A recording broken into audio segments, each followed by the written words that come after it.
दोस्तों, आखिर क्यों वीर अभिमन्यु इतनी कम उम्र में मारे गए? कि भगवान श्री कृष्ण ने उनको नहीं बचाया? क्या था इसके पीछे का वह दो कारण जिसके बारे में हम इस वीडियो में जानेंगे। भगवान श्री कृष्ण की नीति के चलते अर्जुन के पुत्र अभिमन्यु को चक्रव्यूह भेदने का आदेश दिया गया, ये जानते हुए कि अभिमन्यु कभी किसी गुरु से चक्रव्यूह भेदने की शिक्षा नहीं पाए थे।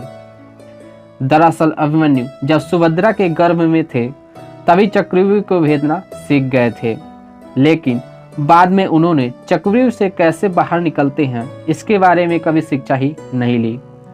अभिमन्यु श्री कृष्ण के सगे भांजे थे, फिर भी श्री कृष्ण ने उन्हें दांव पर लगा दिया था। अभिमन्यु को चक्रव्यूह में जाने के बाद उन्हें चारों ओर से घेर लिया गया और जयद्रथ सहित 7 योद्धाओं के द्वारा बहुत ही निर्मम तरीके से उनकी हत्या कर दी गई, जो कि युद्ध के नियमों के विरुद्ध था। कहते हैं कि भगवान श्री कृष्ण यही चाहते थे कि जब एक बार कौरव युद्ध के नियमों को तोड़ दें ताकि पांडवों को भी युद्ध के नियमों को तोड़ने का मौका मिल जाए।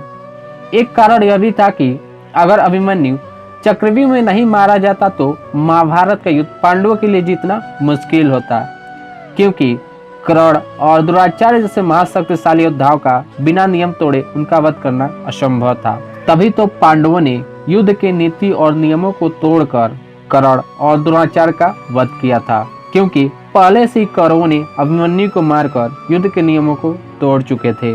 अगर मैं अभिमन्यु को मरने से रोक लेता तो यह धर्म के खिलाफ था। अभिमन्यु चंद्रमा का पुत्र वर्चा था। कहते हैं कि चंद्रमा कभी नहीं चाहते थे कि उनका पुत्र पृथ्वी पर जाकर महाभारत का युद्ध लड़े, परंतु उन्हें विवश होकर अपने पुत्र वर्चा को महाभारत युद्ध के लिए भेजना पड़ा था। दोस्तों, आखिर क्यों चंद्रमा को इस बात के लिए विवश होना पड़ा था? किसने उन्हें विवश किया था और उनके पुत्र वर्चा ने किस प्रकार महाभारत का युद्ध लड़े थे, और साथ ही भगवान श्री कृष्ण ने क्यों अभिमन्यु को नहीं बचाया था, इसके बारे में हम इस वीडियो में जानेंगे। दोस्तों, इससे पहले आप इस चैनल को सब्सक्राइब जरूर करें और बेल आइकन को दबाना मत भूलें। दोस्तों, दुष्टों के विनाश के लिए भगवान विष्णु प्रत्येक युग में अवतार लेते थे।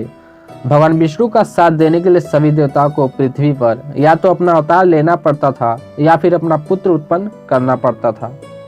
द्वापर युग में दुष्टों का विनाश करने के लिए भगवान विष्णु कृष्ण के रूप में अवतार लेने वाले थे। तब ब्रह्मा जी ने सभी देवताओं को यह आदेश दिया था कि भगवान श्री कृष्ण की सहायता के लिए वे सभी पृथ्वी पर आ जाएं, अपने पुत्रों को जन्म दें। जब चंद्रमा ने सुना कि उनके पुत्र वर्चा को भी पृथ्वी पर जन्म लेने का अधिकार मिला है तो उन्होंने ब्रह्मा जी के आदेश को मानने से इनकार कर दिया। साथ ही यह भी कह दिया था कि उनका पुत्र वर्चा अवतार नहीं लेगा। तब सभी देवताओं ने चंद्रमा पर यह कहकर दबाव डाला कि धर्म की रक्षा करना सभी देवताओं का कर्तव्य ही नहीं, धर्म भी है। इसलिए वे अथवा उनका पुत्र अपने कर्तव्य से कैसे विमुख हो सकते हैं। देवताओं के इस प्रकार दबाव डालने पर चंद्रमा विवश हो गए, लेकिन फिर भी उन्होंने देवताओं के सामने एक शर्त रख दी।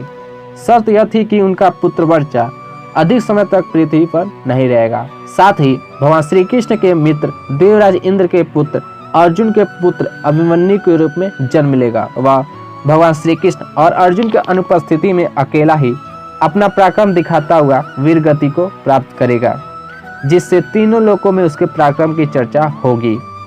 इसके साथ ही चंद्रमा ने देवताओं के सामने यह शर्त भी रख दी थी कि अभिमन्यु का पुत्र उस कुरु पंचाल का अधिकारी होगा। चंद्रमा के इस हट के कारण सभी देवता विवश हो गए। तब चंद्रमा के पुत्र वर्चा ने महारथी अभिमन्यु के रूप में जन्म लिया था, जिसके बाद द्रोणाचार्य द्वारा रचे गए चक्रव्यूह में अपना पराक्रम दिखाकर अल्पायु में ही वीरगति को प्राप्त हो गए। कहते हैं कि इन्हीं कारणों से भगवान श्री कृष्ण ने अभिमन्यु को नहीं बचाया था।